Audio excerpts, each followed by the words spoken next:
They want to hear how soon, through your magnanimity, are we going to settle their debts, because they have got their children who are not going to school because of the arrears, and some of them hata mabibi wanatoroka. So kindly, Your Excellency, try to help us sort out the issue of farmers.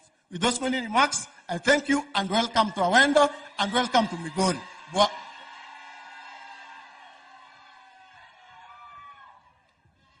Hello, donc wabi maber. Wabi maber, donge. Kumalizia hapo mambo ya farmers, Your Excellency. Allow me to call the former chair wa Sugar and also the former governor Okoth Obado wakuja aseme jambo moja.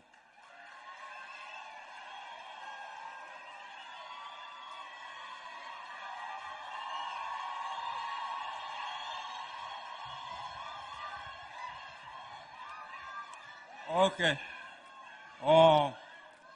Your Excellency, the President of the Republic of Kenya, my successor, the Governor of Migori, mawaziri wote ambao wako hapa, wajumbe, wakulima na wananchi kwa jumla, amjamboni. Wangapi wako na furaha siku hii ya leo? Wangapi wamekaribisha rais? Okay. Your Excellency, mine will be very, very brief, as what I would have said has been ably put forward by the speakers here who have spoken before me. I want to speak briefly as a farmer. Truly speaking, Your Excellency, the farmers of this country are very, very dedicated and committed to their work.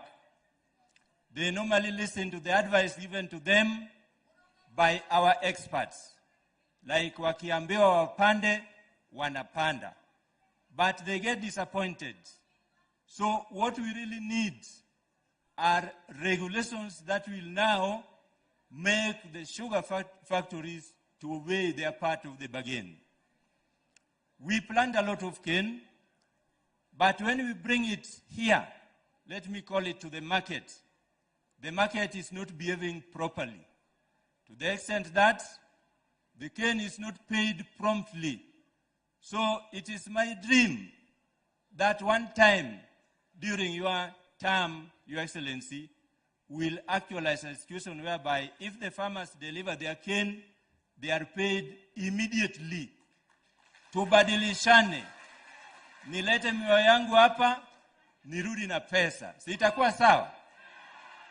That would be a very, very good thing. And then on the cane pricing, sote tunajua bei ya sukari imepanda, lakini bei ya miwa haijapanda. So hiyo maneno ya bei pia iangaliwe, Your Excellency. Then there was a very good fund that was supporting the sugar industry, and we all know that the Kenyan sugar industry is still a young industry.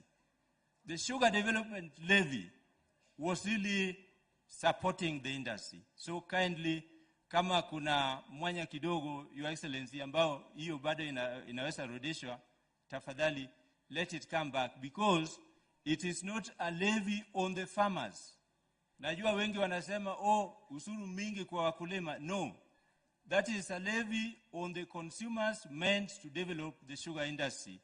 And personally, I'm seeing the sugar industry as a very, very able vehicle of creating employment. And if you don't lose sight of the regional objectives that were used to set up the sugar factories, employment was one of them. It is still a national challenge. So let's encourage our farmers so that we get as many of our people as possible engaged in farming activities.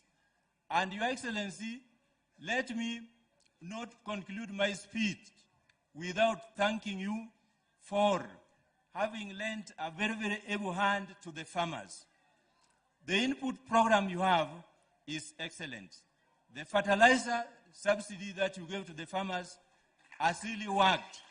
So we are fully supporting you in your endeavor, and I want all our farmers to support you and your government. Wananchi wenzangu, Hii ndio serikali. Sina mna hiyo. Dong ba serikali matiyo. Baz. Koro wang ni jodalawa. Kikwa chakwa ywa kwa dhi oko ni Waywa uru manaka. Uyego. Ere jomo uyego tina. Baz. Wacha niwache hapo kwa sababu Mheshimiwa Rais ni mtu ambaye amekuwa kwa agriculture sector, anajua maneno yetu yote na atarekebisha. Asanteni sana na Mungu awabariki.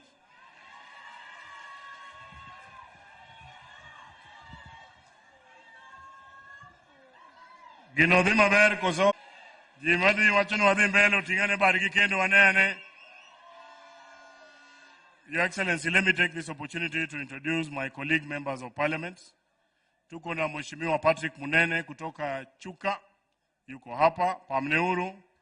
Mheshimiwa Moses Kirima kutoka Central Imenti kule Meru. Wambugu wa Inaina Odhaya. Kitayama Maisori kutoka Kuria East. Mheshimiwa Mathias Robi, nafikiria ametangulia kwa sababu tunaenda kwake. Tuko na Women Rep ya Nyeri Rahab Mukami. Senator Karunga Wathangwa kutoka Kiambu. Tuko na Mheshimiwa Yusuf Chanzu kutoka Western. Tuko na Mheshimiwa David Ochieng kutoka Ugenya. Mheshimiwa Karoli Omondi Suba South. Tulikuwa na Jalango Jalas mwenyewe. Tuko na Mheshimiwa Elisha Odhiambo wa Kuba. Tuko na John Kiarie. Tuko na Shinali. Tuko na Innocent Mugabe. Sijui kama nimemwacha mheshimiwa mwingine. Tuko na Senator wa Kisumu Tom Ojienda. So on behalf of those MPs and my colleague who is here, na pia ni kutoka kwa hii Sugar Belt, Mheshimiwa Paul Abur, kuja uongee on their behalf.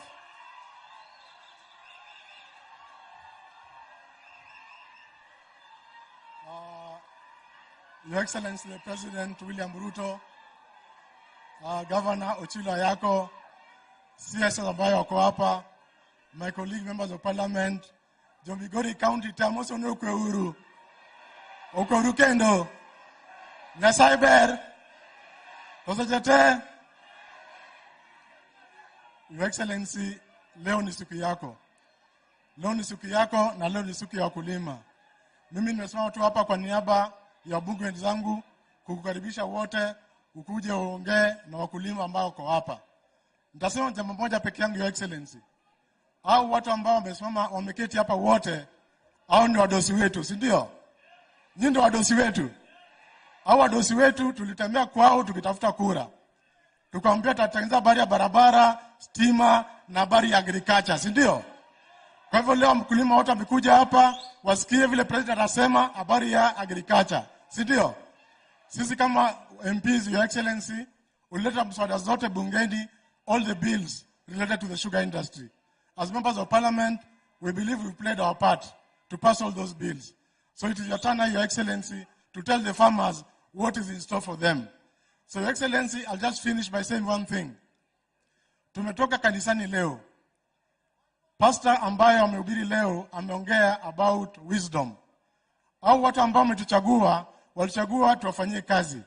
Mimi na wabunge wengine tuliona wisdom, lazima tufanye kazi na serikali ndio maendeleo ikuje kwa wananchi. Kama umechaguliwa vizuri na unataka kufanyia watu kazi, hauwezi kufanya kazi bila kufanya kazi na serikali. Dr. Rodo Manen. Jadimu yeye katika serikali. Koro anangu gweche bangen kawuono ncheng rais gitieng farmers no kamano. Eruka bandaina.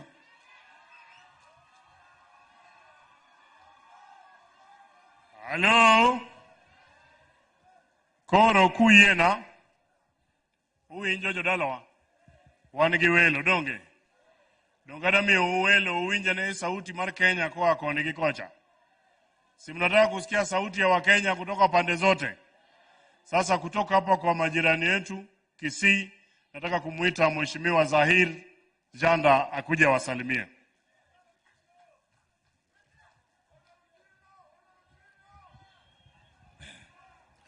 Asante sana, Your Excellency, Mheshimiwa Rais wetu, viongozi wote, hamujambo.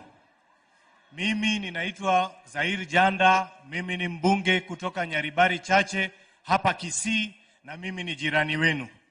Sina mengi ya kusema. Ile ambaye ninataka kuomba watu wa Awendo, kwa sababu mimi ninajua hii mambo hapa Awendo, nimefanya kazi hapa Awendo, nimekuwa hapa Sony Sugar kwa miaka nyingi sana. Mimi nataka kuwaomba watu wa Awendo, mkumbuke kwamba yule ambaye atasaidia taifa letu la Kenya ni Mheshimiwa William Ruto. Na mimi ninataka kuwaomba nyinyi kama majirani wetu, tushikilie serikali, tukae nyuma ya rais na tusonge mbele. Asanteni sana, Mwenyezi Mungu awabariki. Asante sana Mheshimiwa. Nataka kuruka kule Kakamega nimuite Mheshimiwa Innocent Mugabe.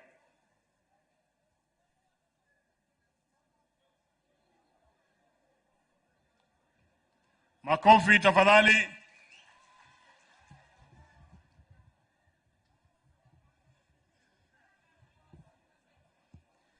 Mtukufu Rais Daktari William Samoei Ruto, waheshimiwa wote ambao wamefika hapa siku ya leo, na watu wa Awendo, hamjambo. Kwa majina mimi naitwa Innocent Mugabe. Mimi ni mbunge wa Likuyani katika kaunti ya Kakamega. Na huwa najivunia sana sababu rais wetu wa Kenya ni shemeji yangu. Nimemwambia akae mzuri, akikuja Marai kumaliza kulipa mahari, tutasimama naye mzuri zaidi. Lakini ile ningependa kusema siku ya leo hapa Awendo ni kwamba tunamshukuru sana rais kwa kusimama kidete na kuchukua very deliberate efforts to revive the sugar sector in the country. Wengine wamekuwa wakiongea miaka mingi wakisema tutafanya hii, tutafanya vile, lakini kwa mara ya kwanza tunaona mwangaza katika sekta yetu ya sukari, na pia sisi wakulima wetu kule Kakamega wamefurahi sana. Tumeona madeni itatupiliwa mbali, tunajua sheria ya miwa imepita katika bunge, na tunajua pia katika Senate itapita na italeta umakini katika sekta hii ya sukari, na ule mtu ambaye atafaidika ni mkulima. Kwa hivyo rais, asante sana, na watu wa Awendo na Sony tushukuru sana rais, kwa sababu sasa mambo yanaenda kubadilika, wakulima watapata pesa, watoto wataenda shule, vijana watapata ajira na maisha yetu itabadilika. Asanteni sana.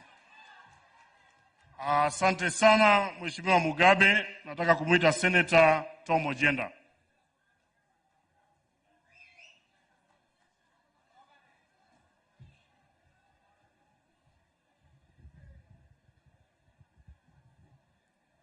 Your Excellency, the President of the Republic of Kenya, William Samoei Ruto, elected governors present, cabinet secretaries present, members of parliament present, na wananchi. I'm also unique okwe uru. Fuanauru kama. Jiadima mor ni wangi president kawuono. Jiadima mor, jisauru kama. But today, Your Excellency, you have had various requests from Mr. Ezra Olodi and the board of Sony Sugar. Ezra Olodi has referred to maneno matatu, including problems that we have had in the sugar sector. I am his lawyer, so I've been dealing with these matters both politically and in court. But I'm also a sugar farmer. Mimi ni mkulima wa sukari, na naelewa tabu za watu wa kulima sukari. So I come here in those three capacities. Kama wakili wa watu wa sukari, kama mkulima, na pia mwekezaji. Ningependa kusema hivi. Kule kwetu Kisumu County, tuko na Chemelil Factory, tuko na Miwani Factory na Moroni. Pia iko tabu ya deni kama hapa Awendo. Kwa hivyo ningekusii rais, Saa zile una write off debts ya Sony na kuangalia maslahi ya wafanyikazi, na naomba uwafanyie hivyo. Pia utuangalie na macho mazuri kule Kisumu, so that our farmers can get some breathing space. Watu wangapi wanataka rais a write off debt zote? Watu wangapi? We know it's over 100 billion, and we pray that you will consider as we go on. Lastly, wakulima nataka kuongea kama mkulima. Rais akisha write off debts, pia sisi kama wakulima tuchukue fursa tuingie ukulima ili we improve the base of our counties. Sababu ni umuhimu for us as farmers to ensure that we do our best so that we maximize production, so that our sugar factories come to life. How many of us want to have our sugar factories back to life? How many of us? And thank you, Your Excellency, for saving us from privatization. That was a good decision and a good policy. Thank you, and God bless you.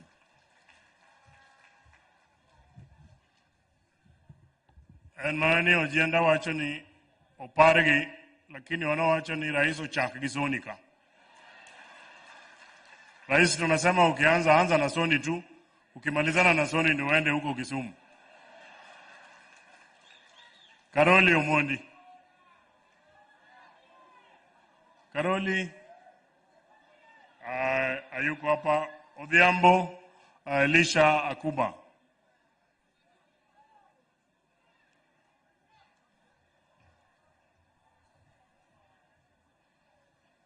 Your Excellency, the President of the Republic of Kenya and Commander-in-Chief of the Armed Forces, all protocol observed. Jothura uye, Jothura uche.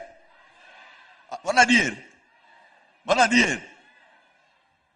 Your Excellency, I want to thank you most sincerely for ensuring that there's inclusivity in the Republic of Kenya.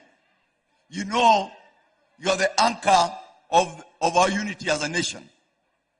And the fact that you have spent 4 days in Nyanza inatuonyesha ya kwamba unatupenda zaidi. Sisi kama wajumbe wa Nyanza tuliamua tutafanya kazi na wewe. Leadership is about providing solution. Leadership ya rhetoric iliisha na wakati.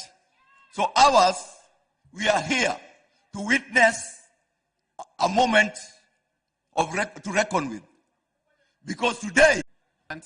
Asante Mheshimiwa, Your Excellency the President of the Republic of Kenya, Governor Daktari Ayako, adopt protocols observed. Bwana Yesu asifiwe. Nataka, mimi naitwa Munene, na kwetu ni kule Tharaka Nithi. Mimi yangu rais ni machache sana. Ya kwanza, rais, wakati wewe uko rais wa Kenya mzima, kazi ya kuweka barabara kwa hii nchi rais umepea minister wa barabara. Kazi ya kuweka stima umepea minister wa stima. Kazi ya afya umepea minister wa afya na mengine. Lakini ile kazi kubwa sana ya rais wa nchi ni kujenga institution inaitwa Kenya. Your Excellency the President, zile uchaguzi zimefanyika hapa Kenya previously zimetunyang'anya nchi ya Kenya. They divided us to watu wengine wakaitwa Mulima, wengine wakaitwa Rift Valley, wengine wakaitwa Nyanza, wengine wakaitwa Coast, Northeastern. Your Excellency, your biggest job as a president is to bring back a country called Kenya. Wewe ni rais wa Kenya. Your Excellency, wale watu wakati mulienda uchaguzi na ndugu yetu Raila Odinga, the people who believed in Raila Odinga's policies didn't make a mistake because hata wewe siku moja ulikuwa unasupport Raila Odinga. They didn't make a mistake. Wale watu waliamini leaders wengine, they didn't make a mistake. They believed in their policies. Lakini Mungu akakupea nafasi ukakuwa rais wa Kenya ili uprove to everybody that you are the right person. Sasa, Your Excellency, huko hapa leo, you have been here for 4 days proving to these people that you are the right candidate. Laisi, ile kitu tunakuomba. Sisi kama viongozi tunakusupport kwa ile project ya kujenga nchi. Na si barabara rais, na si railway, na si stima, ni kujenga taifa ambalo linaitwa Kenya. Your Excellency, tunataka mali tunaenda, yule mtu wako Nyanza ataweka picha yako kwa nyumba yake, si kwa sababu alikuchagua, lakini kwa sababu ako proud to having you as his president. Your Excellency, tunataka yule mtu wako Coast aweke picha kwa duka yako, si kwa sababu sheria imesema, but because he is proud to have you as a president. Your Excellency, that is the biggest job you can do for this country, is to bring back a country called Kenya. Mahali Mjaluo atasikia yako Kenya, mahali Mkikuyu atasikia yako Kenya, mahali Muluya atasikia yako Kenya, na ambapo mali ya Kenya itagawa kwa usawa. Because the fact that somebody elected Raila Odinga does not mean they don't pay tax. Wakazi tumeongezea ushuru rais ili tupate pesa ya maendeleo, hata watu wa Awendo tumewaongezea ushuru pia. So it's their right to get development, Your Excellency. So vile wewe unafanya, Your Excellency, tuko nyuma yako. Wewe umeonyesha njia, sisi tunafuata. Umetuambia utaki ukabila kwa hii nchi tena, na sisi tunafuata hapo, Your Excellency. Asante na Mungu awabariki sana. Hello. Unge kama nyino hae. Huyo anatoka huko Tharaka Nithi. Rais, watu wa Tharaka Nithi ukiuliza area hii, wanasema Tharaka Nithi wako watu kidogo, lakini kura yao inakujanga na lori. Utatuonyesha hiyo secret ndio pia sisi tuweke yetu kwa lori. Mheshimiwa Rahab Mukami, women rep kutoka Nyeri. Is she here? Yes. We mix gender kidogo.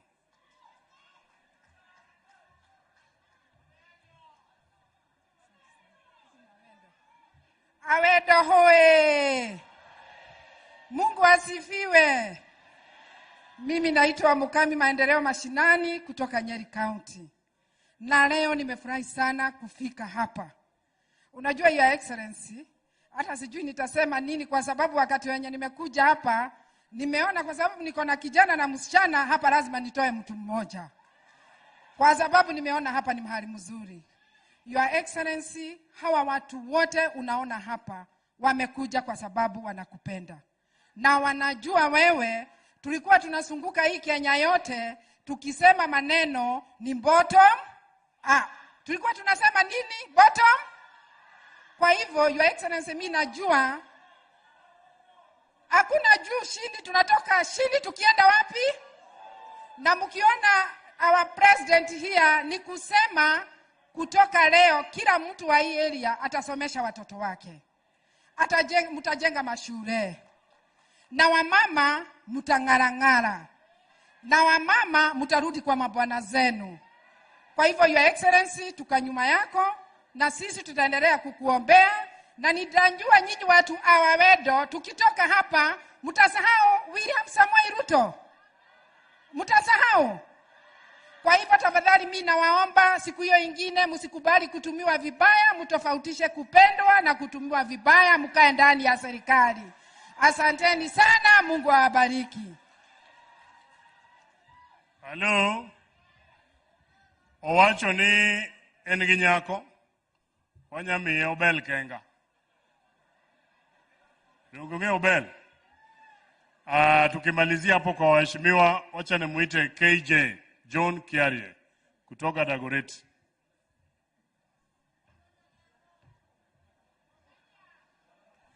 Awendo hamjambo? Hamjambo tena? He. Your Excellency, haujaona ile mambo iko hapa leo. Ukisimama hapa juu utajiuliza kama kweli hii ni Awendo. Na nyinyi watu ya Awendo, mimi nataka niwakumbushe. Miaka ya pale awali, mimi nilikuwa natembea hapa sana tukiwa kwenye chama cha ODM. Na wakati huo tulikuwa na mheshimiwa rais, naye pia alikuwa ndani ya ODM. Na nyinyi mnakumbuka wakati hiyo yeye alikuwa anasaidia tutafute serikali ili tupate urais. Sasa mimi watu ya Awendo, mimi nawauliza, ile safari ya mbali tulitembea na huyu rais, mulisahau nyinyi kweli? Mulisahau kweli? Sasa mimi nilikuja hapa leo kutoka kule Nairobi. Nairobi sisi hatulimi miwa, sisi tunakunywa sukari. Na nikirudi Nairobi wataniuliza maswali. Wataniuliza vile tumeona hapa Awendo.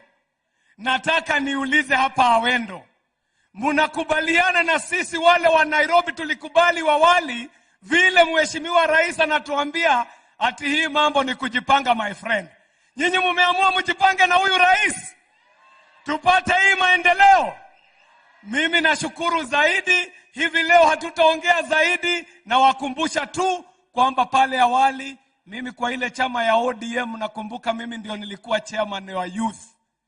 Na ukiwa ODM chairman ya youth, wewe ni chairman ya youth na ya youth. Kwa hivyo leo mimi ndio nilikuwa na gonyo ile wakati, nyinyi ndio mtanigonyo leo nirudi nayo Nairobi. Asanteni sana na Mungu awabariki. Aya. Mheshimiwa Karoli Omondi, alafu David Ochieng tukimalizia. Karibu.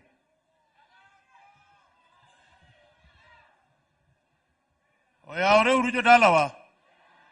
Oyaore urukendo. Your Excellency, all protocols observed. An machung nyimunu ane Karoli Omondi MP ma Asuba.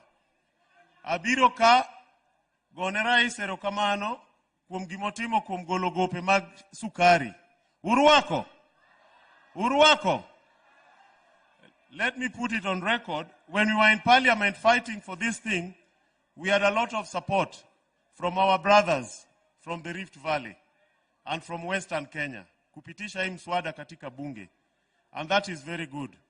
And we are very grateful for that. The next phase now is to pay the farmers.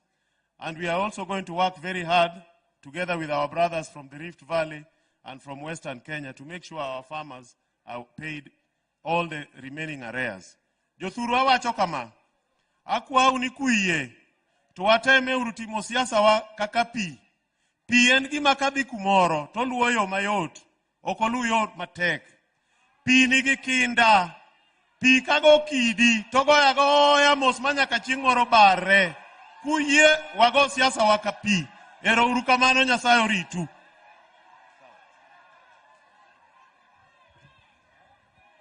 Thank you so much, Your Excellency, sir. Yo, Awendo untie. Awendo umor. Uruwako welo. Ndugu Rais, kwa kampeni zako uliahidi wakulima kwamba ukipata ushukani utafanya biashara ya kulima, hii biashara ambayo iko na faida. Nimefurahi sana kwamba umekuja hapa leo kudhibitisha kwamba biashara ya ukulima itakuwa na faida. Tungependa sana kwamba farmers wakishapewa pesa yao sasa kwenda mbele wao ukulima ya sukari iwe na faida. Na hiyo itakuwa tu vizuri Rais iwapo we will stop the import of cheap sugar from countries that don't even produce sugar. Hiyo ikawa kwamba tunatengeneza mambo ya sukari hapa Kenya, wakulima wanafanya kazi yao, na baada ya kila muda tunaleta sukari kutoka nje. Inatuharibia soko hapa ndani. Tungependa sana we produce good sugar so that we stop importing sugar into the country. Number 2, ya muhimu sana Jothurwa, ni serikal osechiure mar konyowa. Kionge ot tunyafinye kogero ni ot. Itamdo nji ot ngeje enathinyo kimogero ni ot. Itamdo nji ot ngeje enathinyo kimogero ni ot. Idonji ot no idakie mondo piny odhi maber. Atiwa kwayo ni ya pesa mar Hustler Fund ma sirikal ogolo. Wadwa mondo pesa mar Hustler Fund ukaw tim godo hala. To kober ni pesa mar Hustler Fund ikaw 4,000 tilal go. Kayo kutiba 45 kilal kode. God thank you so much. Hi, hello. Awendo untie. Dongambe kora wache achiel. Awachi koso kikawachi. Adwa nyiso gimoro achiel. Ineno mondo chik makoro kelonwa pesa ni mondo kal. Wan wawegi kata wabed joluo wate. Namba wa migogo kure bunge kacha. Ok nyal kalo mswada. Nyaka waser jok moko mondo giriw rekod. Wawe winjore. Koro kwa riwo rekod gi, adwa ni winja mana maber. Kwa winjore gi jowa moko gi, emomiyo kane mswada makori miyo go jopur. By the way, a history mar Kenya. Gowi makori golosonika. Gowi makori golosonika. En bilion 7 gi milion 200. Ndalo mane Kibaki nitiere cha ne wakwayo nokel mana milion 300. Uhuru kanye nitie nyokelo no milion 138. Sani ka koro wawuoyo gi jo serikal mwariwore gi joka mwago kura, ineno ka sani ogolnwa gowi maka 7.2 billion. Ber kosok ber. Ber kosok ber. Ingeni nyalo wuondori kapodi go koko kamoro. To sani gimanyo timo ni dhimiyo japur yudo siling karibu milion 800 makori dhi kelwa mondo jotich oyudi. Sani wantiere gi jotich ma pesa gi pok giyudo, wadwaro ni mondo giyudi. Ber kosok ber. Wadwaro ni kambini okel machine manyien mondo machine odonj ka machine osedonjo to koro kambini udug back to life, nikech ka kambini gi life to jo Awendo gi jite. Your Excellency, mimi nikisimama hapa.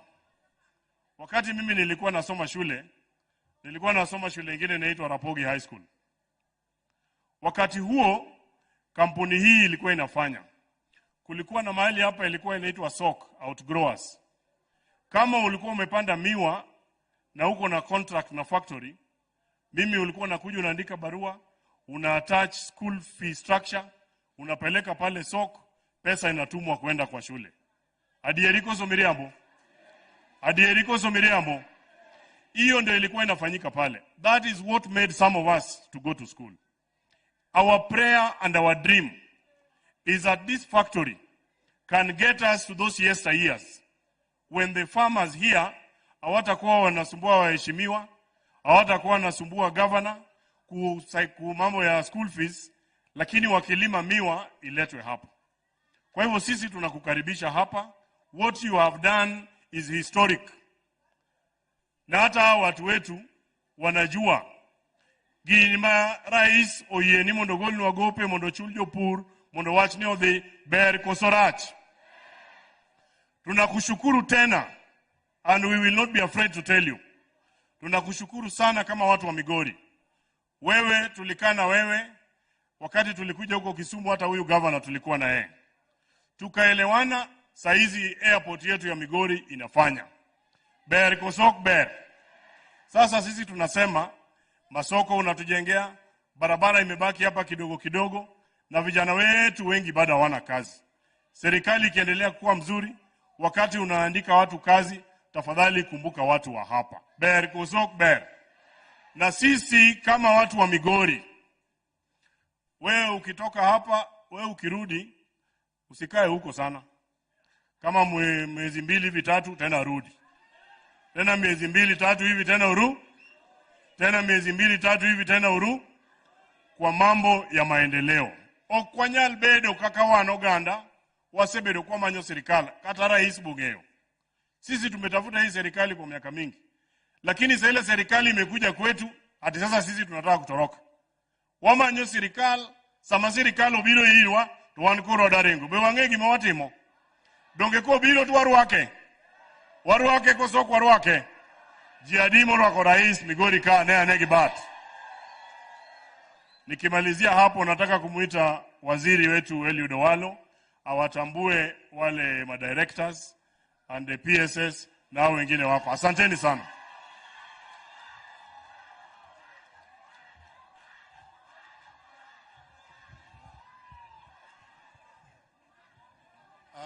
Aya. Jothurwa untie. Jothurwa umor. Jothurwa uil. Ere jomorwako rais ane baduka yamo. Asante. Your Excellency, my brief is very simple, just to recognize the presence of various stakeholder segments who are with you here today. Within our midst, Your Excellency, we have got the leadership of NAT, led by the National Secretary General of NAT, Bwana Oyo. Mano Secretary General Marnat Jupunji Ruto te be obiro budho gi President Kae. Within our midst, Your Excellency, we have got the leadership of Kupet. Kupet, led by Akelo Misori. Where are they, Kupet leaders? Can you stand up? They're not here. Okay. Okay, thank you very much. We also have the Chamber of Commerce, led by the Regional Director, Mr. Ken Unditi. Mago jo ohala, gibe gibiro budho gi President Ka. We have got Nyanza Professional, the team of lawyers, engineers, academics, led by Engineer George Makodawa and Mr. Jeff Olende. Where are you people? Engineer Makodawa is there, Jeff Olende is there. Thank you very much for coming to be with the President. We also have the Association of Nyanza, the Professional Association of Nyanza Women, led by, where are you people? You can see these are actors, women, they have also joined. The Luo Council by Kenya Nadi. Malomodi Wani Waka.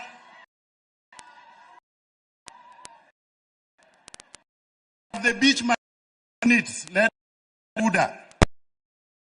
Beach managers. Now positions in stand up. So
here.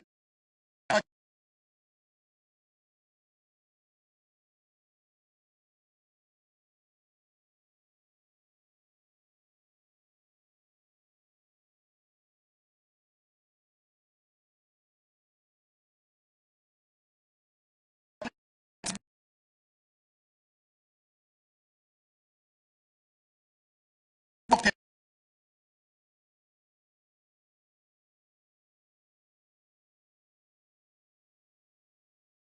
Copy or hey.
important challenge that is not being talked here. Your Excellency, as a nation, we are sugar deficit in production. Hata tukipanua hii soni mara 5, hatuwezi fill that deficit. So occasionally we have to import. I want to request you, do not allow importation of sugar in the hands of private profiteers. Establish a state corporation that will be able to import sugar and give it to distributors at the right price. The money that will be made from that importation, tuweke kwa sugar levy, tuweke kwa hii pesa zote za agriculture sector so that we can improve agriculture. Because there is enough money from importation of sugar. And when those barons import sugar, they do not help you, they do not help anybody, they do not help the people. So that is a request that we are making to you.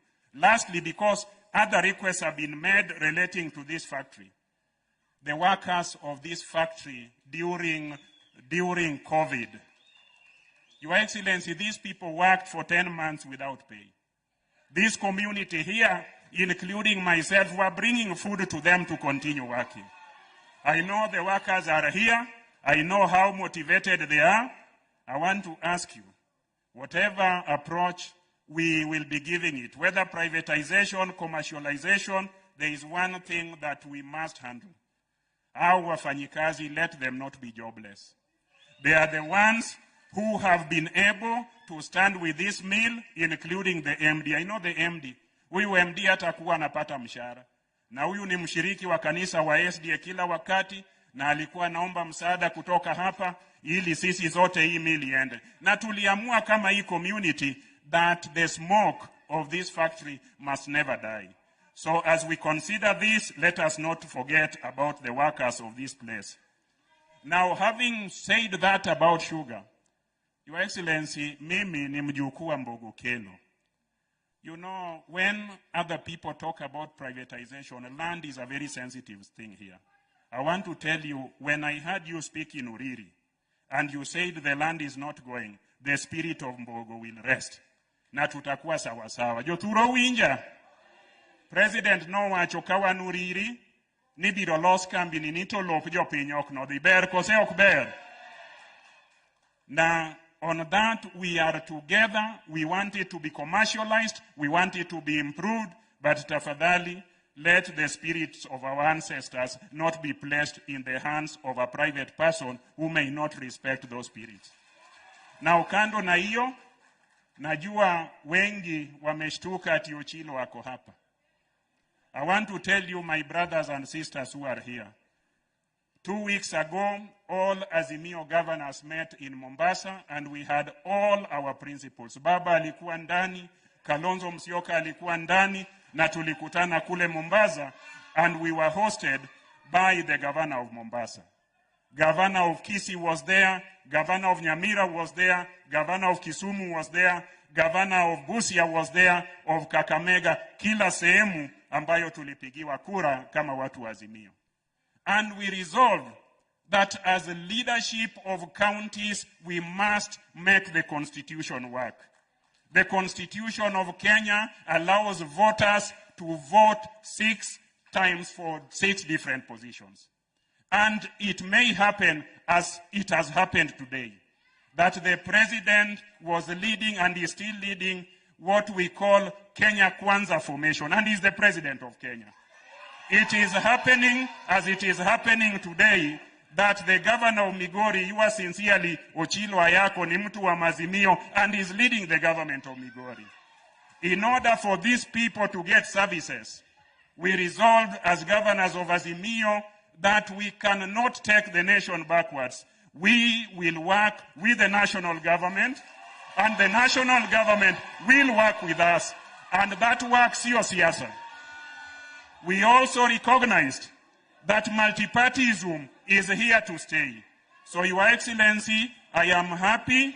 I know we have politicians here. Some of them wakisema at let's join the government. They are thinking, or people may think that we want to defect to the government. You have said it clearly, in crystal clear language, that you will serve the people of Kenya. irrespective of how they voted, irrespective of how they will intend to vote in the future, because the nation must grow everywhere and anywhere, because it's one nation, 47 county governments and one national government. Ukweli ama sio ukweli, wananchi? Kwa hivyo rais, tunakuomba upate muda kila wakati, tembea pale Rongo, walikuwa wanakuhitaji, wamekusubiri, hawajakuona leo kwa sababu program ni fupi. Hapa Awendo umekuja, tunakushukuru. Uriri umekuja, tunakushukuru. Suna West, Kuria East, Kuria West. And that's how friendship is made. So that when you come back, whenever you want to come back and talk to these people, there will be a starting point. So I want to thank the people of Awendo for coming here to welcome the president, and also for coming here and asking and requesting that they be served like other Kenyans. I want to tell our people just a few things. Recently, we started having our first flight pale airstrip yetu ya Migori inaitwa Lichota. Wakati tulikuwa na hiyo airstrip ya Migori, we did not have a place for holding and handling customers. When your government and my government met, and we undertook as a county government to put up that place, we did it in 4 weeks, and the plane can now land and take off from Migori. The promise we got from your Waziri Murkomen, who is my very good friend, kwamba serikali ya Kenya imeweka 200 million ya kujenga a modern terminal. Tafadhali, wakati umekuja hapa, expand that airstrip, iwe airport. Watu wa Kenya watue Migori, waende Tanzania, wa Tanzania watoke Tanzania watue Migori, so that we have a great place. So thank you very much, because when county and national governments work, watu wanasaidika. Your Excellency, I will fail if I do not mention that we are also among the other 47 counties that your government gave 250 million, and we also produced 250 million for county aggregation and industrial park na inajengwa pale Makalda. We as Kenyans in this part of the world, we want to stand on our feet, earn money, and also pay taxes. Your Excellency, I want to mention that under the same partnership, your government, together with the government of Migori County, are constructing a market at Riosir, another market at Ranen, another market at Sibuoche, a market at Masara, a market at Wathonger, a market at Nyabohanze, and another market Kulentimaru. This we must do because the Constitution tells us that it's the right thing to do, kwa sababu hao wote ni walipa kodi na hao wote ni wa Kenya. Tunaweza kutafautiana kivyama, lakini the common denominator, we have been elected by the people, and these people want services, they do not want wrangles. Maybe there will be some other time to wrangle in the future. And that brings me to this, Your Excellency. The discussions and dialogue in Nairobi, au watu wanaingojea vile wakulima wanangojea mvua. I want to request you humbly, ask those who are involved in that dialogue to know that the people support it, and they are very expectant. Au watu sio watu wa fujo, hawataki vita, and they know wewe ukiongea na baba, ile mnasema italeta faida kwa hao. So Your Excellency, we as people of Migori, we are always afraid of thunder. Tunaogopa radi. So hiyo radi isitoke Bomas ipige watu hapa Migori. Hiyo mvua kali na those hailstones should not come from Nairobi ilete furugu hapa. Solve those issues in Nairobi. Sisi vile tuko hapa, tukiwa kwa ODM, tukiwa kwa UDA, tukiwa kwa vyama vyote hapa Migori County, tuwe watu wamoja na tuendekeze ama tuendeshe Migori iwe mbele. Mimi nikimalizia, tuko na Waziri Mvurya, and tuko na the blue economy along Lake Victoria. Your Excellency, everybody here eats fish. That fish ndio hakuna. So Your Excellency, Mvurya ambayo hako hapa, nilitembelea ofisi yake, and I met his permanent secretary last week. She handed to my government a cooling plant pale Sori. Your Excellency, kuna pesa mingi ya blue economy. Sisi watu wa samaki tunaomba, when you are coming back, kila sehemu hapa Lake Victoria tuwe na samaki. And I'm talking about samaki, many people may not know. Ukija hapa Awendo, hapa Rongo pale Uriri, you may not know.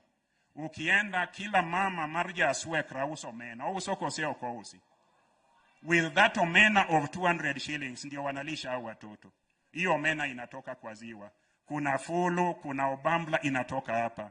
So the trade and wear that we are doing here, ile biashara tunafanya ni ya kuuza samaki. So that is what employs our people. Tafadhali, tunaomba waziri, tuko na gold pale Nyatike. Lakini kuna wizara moja ilitangaza hatiyo shamba yote ya Nyatike is a forest. Your Excellency, people are living in that forest, and it is not a forest, it's county land. So hiyo tuwachie tu.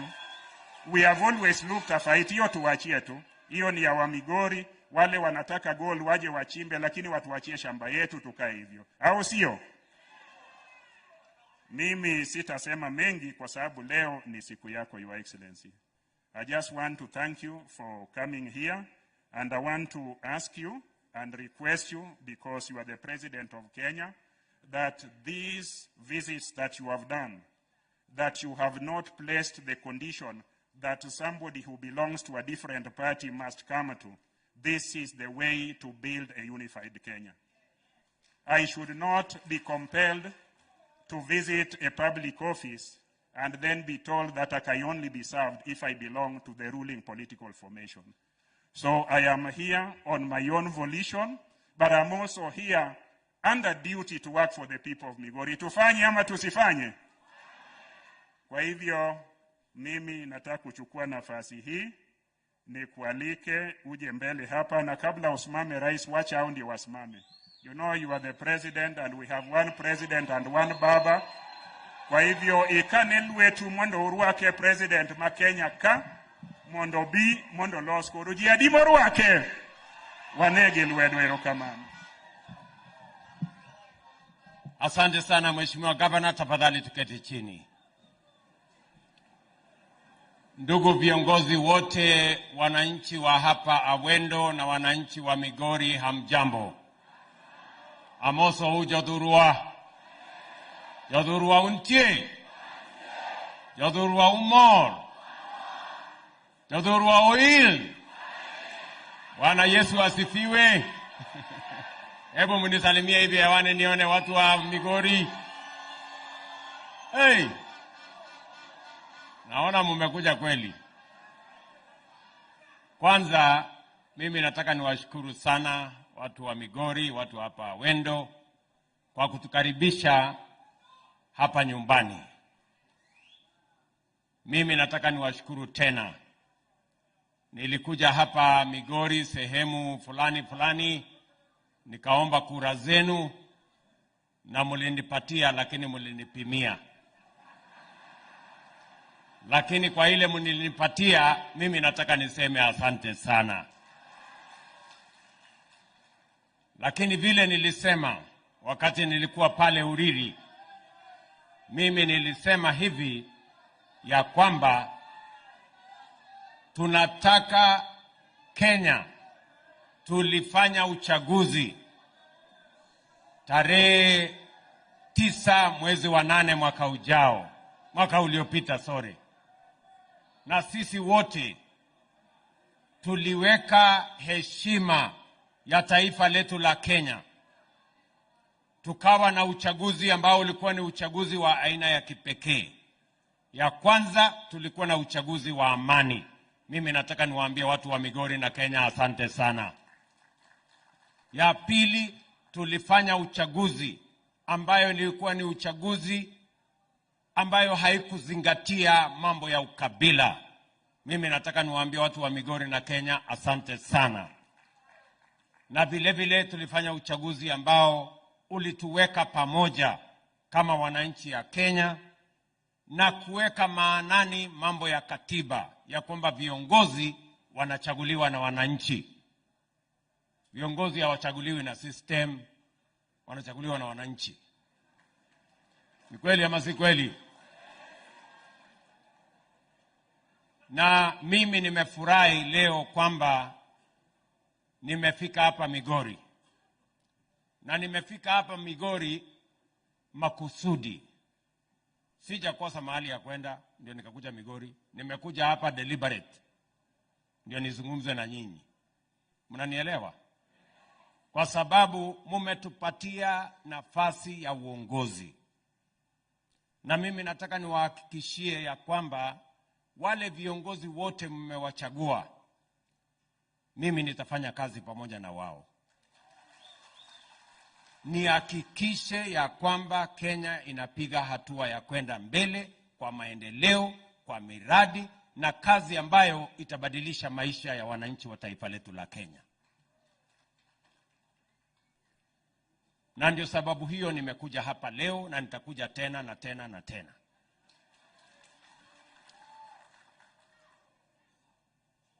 Leo mimi nimefika hapa kwa sababu nimekuja kuanzisha hospitali hapa, kwa sababu tunataka kusaidia wananchi wa hapa na mambo ya hospitali. Nimekuja hapa kwa sababu ya mambo ya hii sukari ama kilimo ya miwa. Na nimekuja hapa Migori pia kwa sababu tuko na mpango ya affordable housing ambayo tunataka kutumia kuzalisha nafasi ya ajira ya vijana wetu na vile vile tuitumie kuendesha uchumi wa taifa letu la Kenya. That is why I am in Migori today. Na wacha nianze na mambo ya wakulima. Mnajua mimi kwanza ni mkulima na mimi nimekuwa waziri wa kilimo pale mbeleni. Na tumekubaliana kama Wakenya ya kwamba njia ya kupunguza gharama ya maisha ni kusaidia wakulima watuzalishie chakula ya kutosha. Watuzalishie chakula ya aina zote, ikiwemo samaki, ikiwemo miwa, ikiwemo rice, ikiwemo mahindi na ile chakula ingine yote. Mimi wakati nilitafuta kura, niliwaeleza Wakenya ya kwamba hii mambo ya miwa lazima tuitatue safari hii. Kumekuwa na ukora mwingi, kumekuwa na cartel kubwa, kumekuwa na watu wajeuri wengi, na ndio nilisema this time round hii mambo ya sekta ya miwa tutaitatua kikamilifu. Mnanielewa? Na ndio mlisikia mimi nilitoa warning kwa wale watu wameteka nyara mambo ya miwa na mambo ya sukari Kenya hii, kwa sababu ni watu wakubwa wajeuri, watu wakora ambao wamezoea kuangamiza wakulima na kuangamiza sekta hii ya kilimo ya miwa. Tuko pamoja? Mimi niliwaeleza ya kwamba njia ya kutatua sekta hii, kwanza imerundikana madeni makubwa kwa hizi kampuni zetu zote.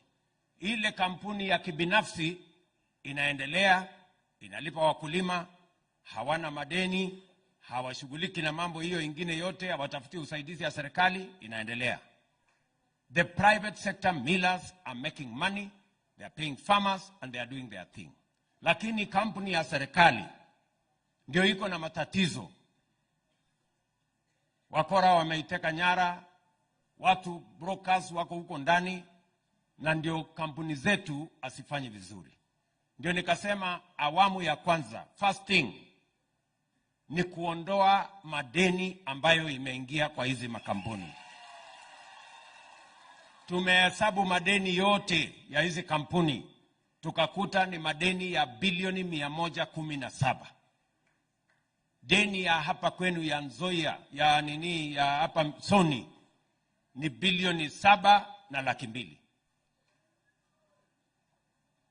Niliwaambia hii madeni kama serikali tutayafutilia mbali, kama ni madeni ya benki, kama ni madeni ya taxes, kama ni madeni ya KRA. Nimepitisha katika baraza la mawaziri na vile vile nimepeleka bunge Na mimi nataka niwashukuru wabunge. Wabunge wamenikubalia kama serikali tuvute ama tufutilie mbali madeni yote ya sekta ya kilimo ya miwa.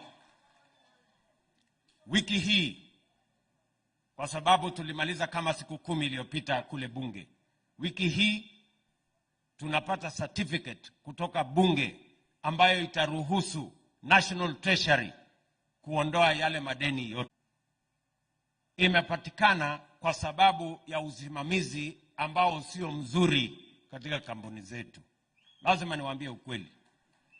Mimi nataka niwaulize, hawa wakulima wengi walipeleka mazao yao kwa kampuni zetu. Miwa imepelekwa pale na mkulima. Mkulima hajalipwa. Hivyo mnataka tuendelee namna hii? No. Sikizeni bwana. Kwa sababu saa hizi hapa wakulima wanadai shilingi milioni 865. 865 million pesa ya wakulima.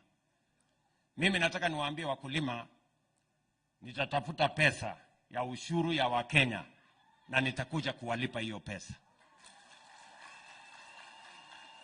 Na nitalipa kabla ya Disemba. Munipatie mwezi 1.5, mwezi 2. Tunaelewana? Si mnataka hiyo pesa yenu ilipwe? Lakini sasa mimi nataka niwaulize, hii pesa ambayo mimi naenda kutafuta ya Wakenya wamelipia ushuru, na sio ya kwamba ni wanasimamia hii kampuni. Mnanielewa? Na sio mara ya kwanza sisi kufanya hiyo kazi. Tumekuwa tunakaa kidogo tunalipa. Tunakaa kidogo tunalipa. So, mimi nataka niseme hivi. Pesa tutatafuta ya serikali, tutalipa. Si ndio? Na hiyo pesa sio pesa ya bure. Lazima nikuwe na maswali. Kwa sababu Wakenya wataniuliza, hii pesa yetu unaenda kulipa kwa miwa ambayo sijui ilienda wapi. Si hapo iko makosa? Hapa tuko na wafanyikazi wanatai shilingi bilioni 1 na 1.1 billion pesa ya wafanyikazi. Again, lazima tutafute namna hawa wafanyikazi tutawalipa kwa njia gani. Tunaelewana? So, mimi nataka tukubaliane. We cannot continue this way. Watu wa Kiingereza wanasema to continue doing the same thing over and over again and expecting different results is madness. Yani, huwezi kuendelea kurudia ile ulifanya na unarudia na unaongojea matokeo tofauti. Hiyo ni kuwa wazimu. Si ndio? So, ile kitu mimi nawahakikishia watu wa Sony na zile kampuni zingine, bilioni 117 tumefutilia mbali. Pesa bilioni 1.7 tutatafuta kama serikali, tutalipa wakulima wote wa hapa Sony, wa Chemelil, wa Muhoroni, wa Nzoia na hata huko Mumias. Wakulima wote tutawalipa pesa zao. Sawa sawa? Lakini hatuwezi kuendelea ati sasa tukuje tuanze tena baada ya mwaka 1, mwaka 2, mwaka 3 turudi hapa tena. Wakulima hawajalipwa, wafanyikazi hawajalipwa, tafuta pesa ya serikali. Hiyo mimi siwezi fanya. Si ndio? Hawa watu wote ambao wamechangia hii maneno, mambo yao ni matatu. Hakuna story nyingine.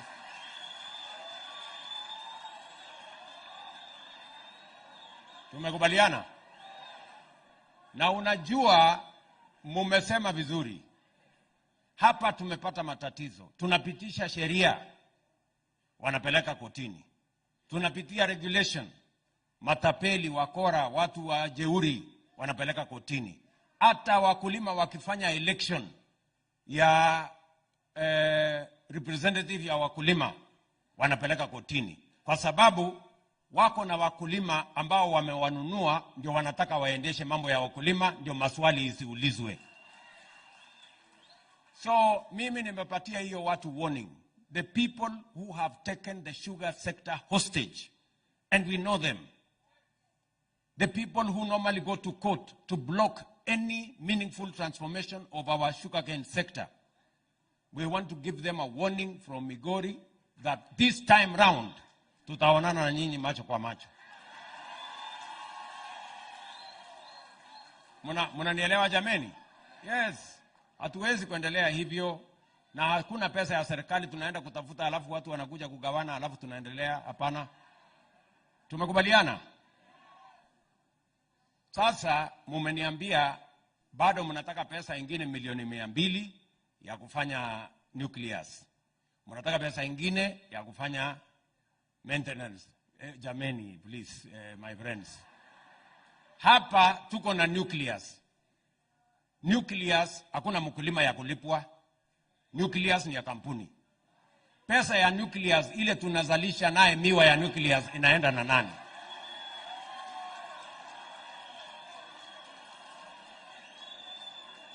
Ndio kama naelewana. So tuko pamoja. So tumekubaliana kama kuna shida na mtambo ya kuendeshwa hapa.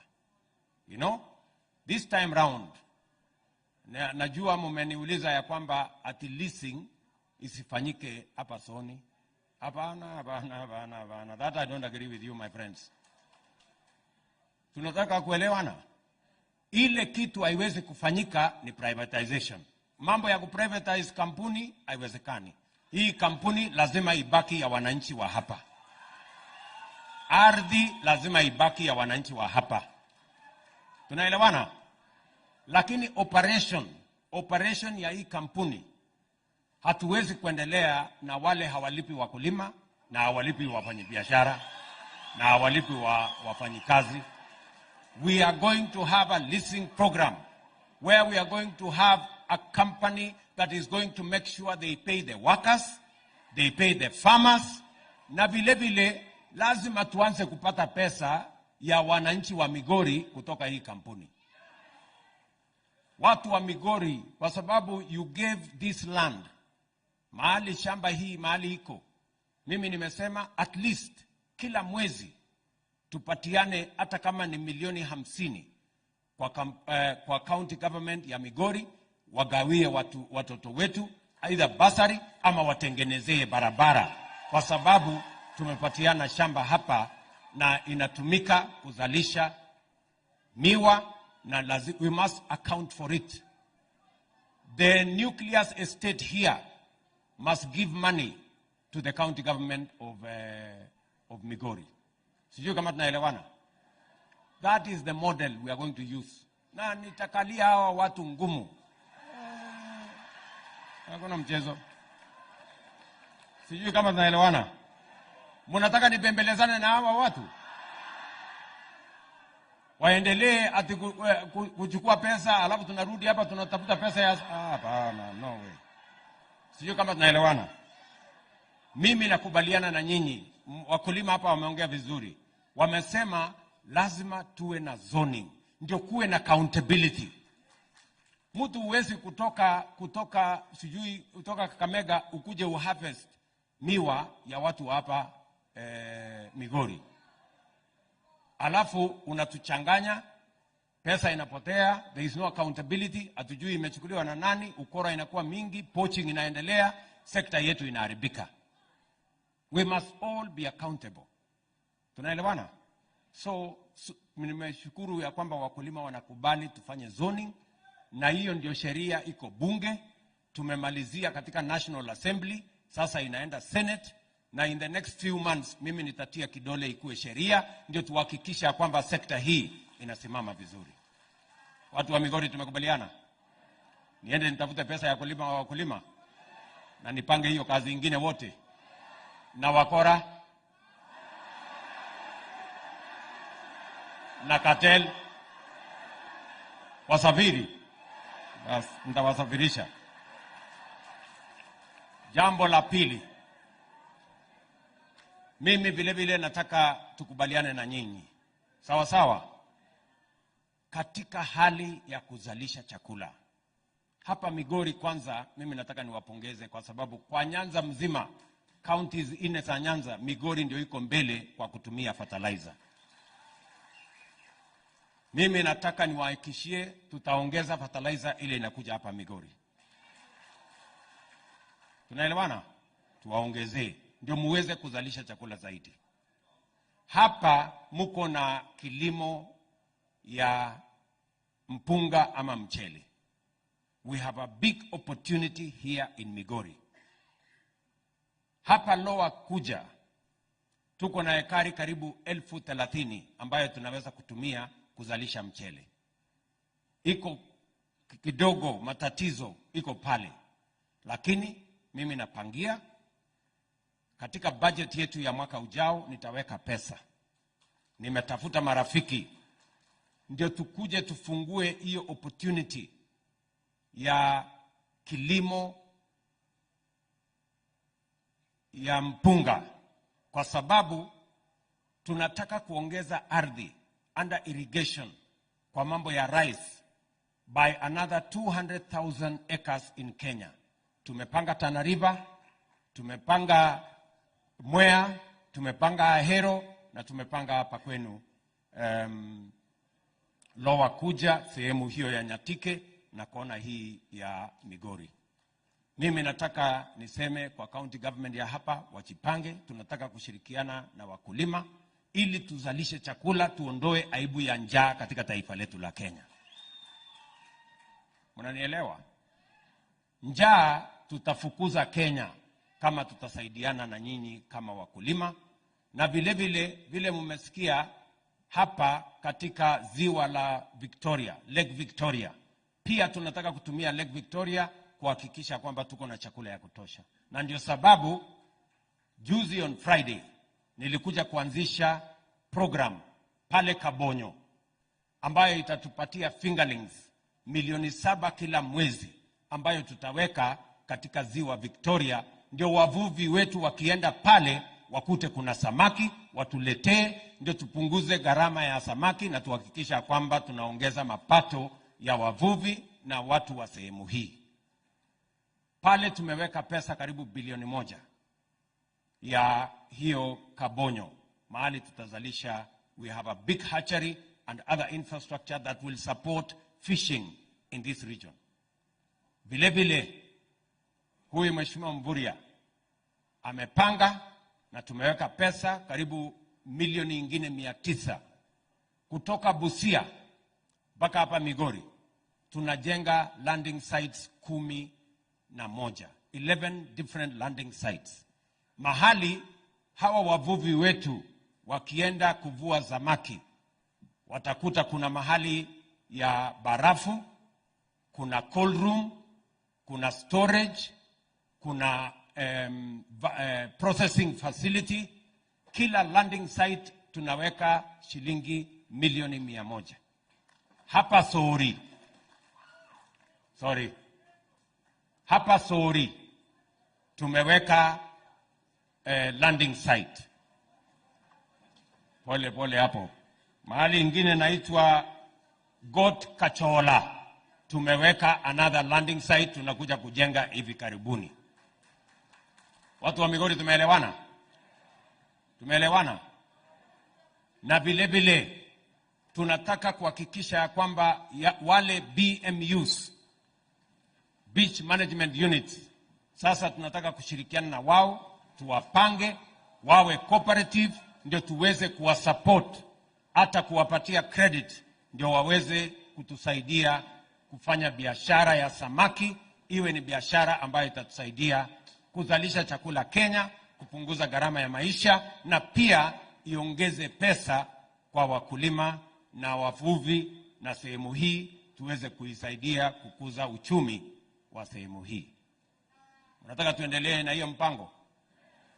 Samaki ikuje hapa ikiwa na bei ya sawasawa.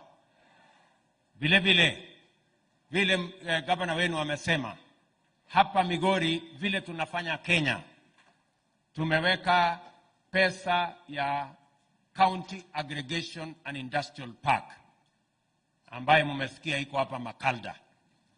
Tumeweka pale milioni 250. Governor na county government wameweka milioni 250. Mahali tutakusanya mazao yenu, tuifanyie processing, tuifanyie value addition, tuweke storage, tuweke cold rooms na tupange soko. Ndio wakulima wasiangaishwe tena na brokers na cartels na wakora, tuweze kupata soko na bei ya sawasawa kwa bidhaa ya wakulima na mazao ya wakulima wetu. Vile vile nimeweka pesa ingine milioni 400 kujenga soko ingine 8 hapa Migori. Unajua mimi nilifanya campaign na mama mboga, si namna hiyo? Sasa lazima mama mboga afanye biashara mahali kuna heshima, mahali kuna taa, mahali kuna maji, na ndio sababu hiyo mumesikia tunajenga soko pale Ranen. Tunajenga soko Sibuoche. Tunajenga soko Riosiri, tunajenga soko Masara, Nyabohanze, Ntimaru, hapa town yenu hapa ya Migori. Pia tunapanga soko ya hapo. Because we want to create market infrastructure to support our farmers and their produce and to support business people. Ndio tuweze kuzalisha uchumi, tupeleke taifa letu la Kenya mbele.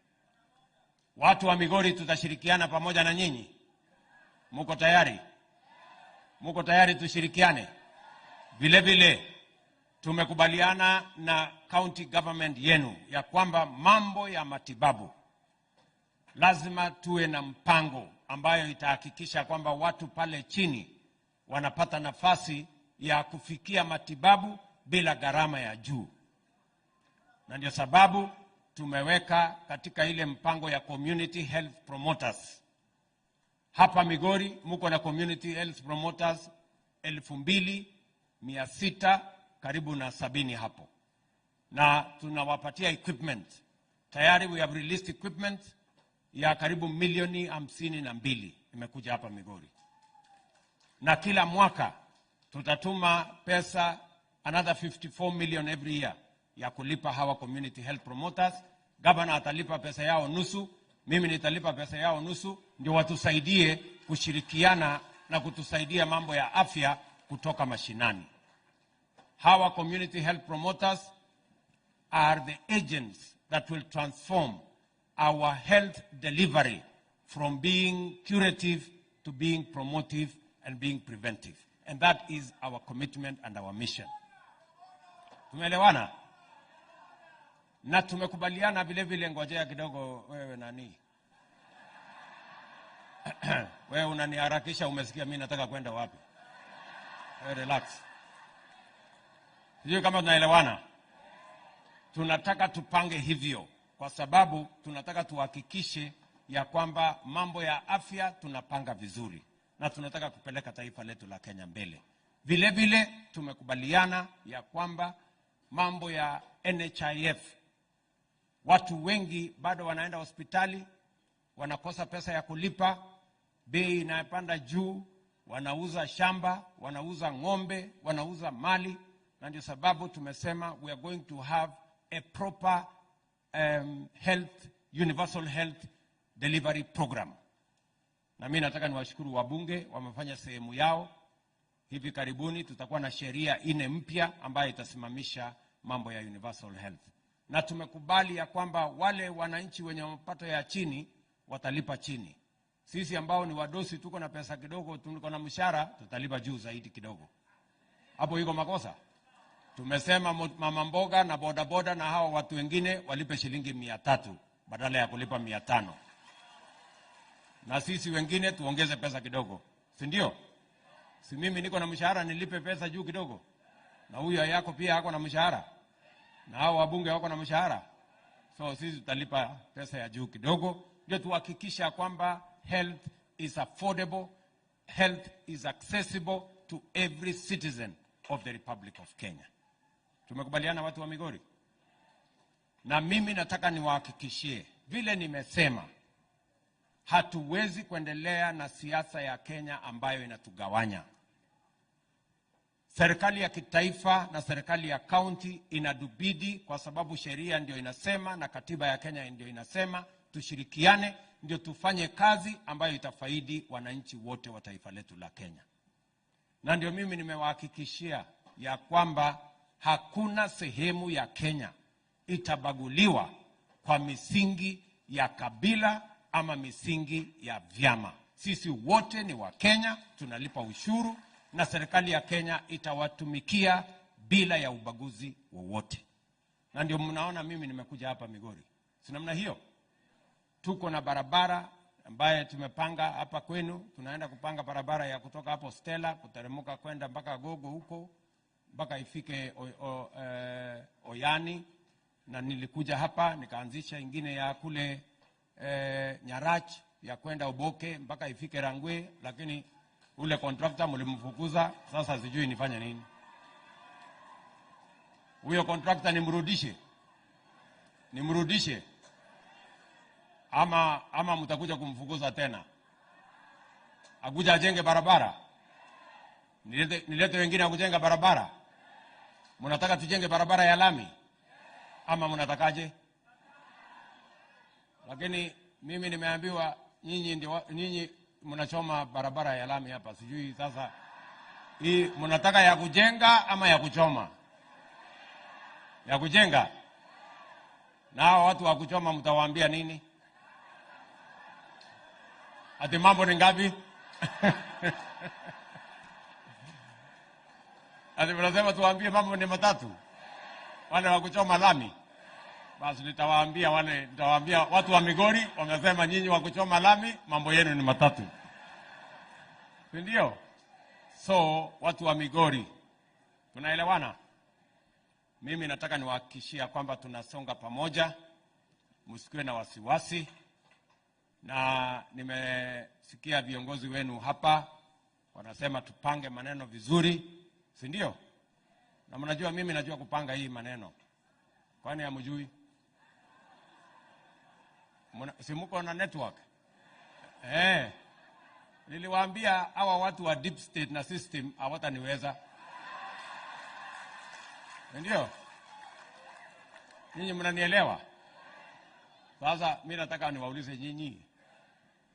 Hawakuniweza siku ile, wataniweza safari hii kweli hata nyinyi tena? Na mimi nataka niwaulize, acha mimi niwaulize nyinyi watu wa Migori. Si ndio? Si tulikuja hapa siku ile sisi wote tulikuwa ODM. Si tukatafuta kiti ya rais. Si ndio? Siku ile hatukupata. Si ndio? Lakini safari hii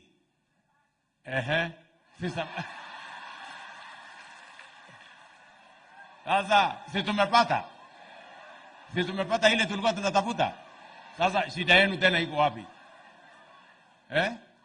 Mnafanya maandamano ya nini na mimi ni rais na tulikuwa tunatafuta sikio pamoja? Mimi mnanielewa? Tunaelewana? Tuko pamoja? So tuache mambo mingi. Sisi wote ni wananchi wa taifa letu la Kenya. Sawa? Nilikuwa naambia watu ya Homa Bay jana kwamba unajua siku ile mimi nilikuwa natafutia kura Agwambo. Si namna hiyo? Si mimi nilikuwa mtu yake? Ama kwani nyinyi mnajifanya ati nyinyi ni watu yake na mimi si mimi hata mimi nilikuwa mtu yake? Ama namna gani? Lakini saa hizi si mimi ndio rais wa Kenya? Si sasa Agwambo ni mtu yangu? Sasa shida tena iko wapi?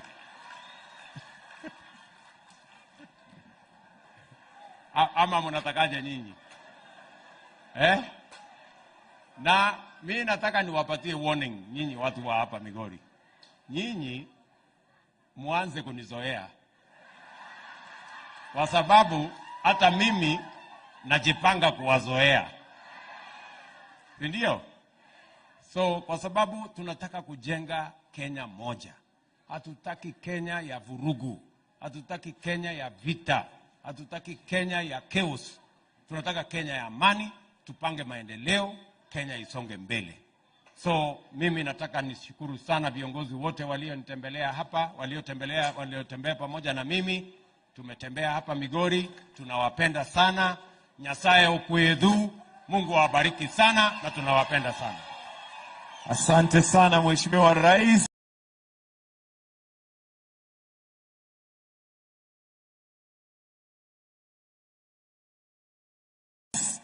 Naomba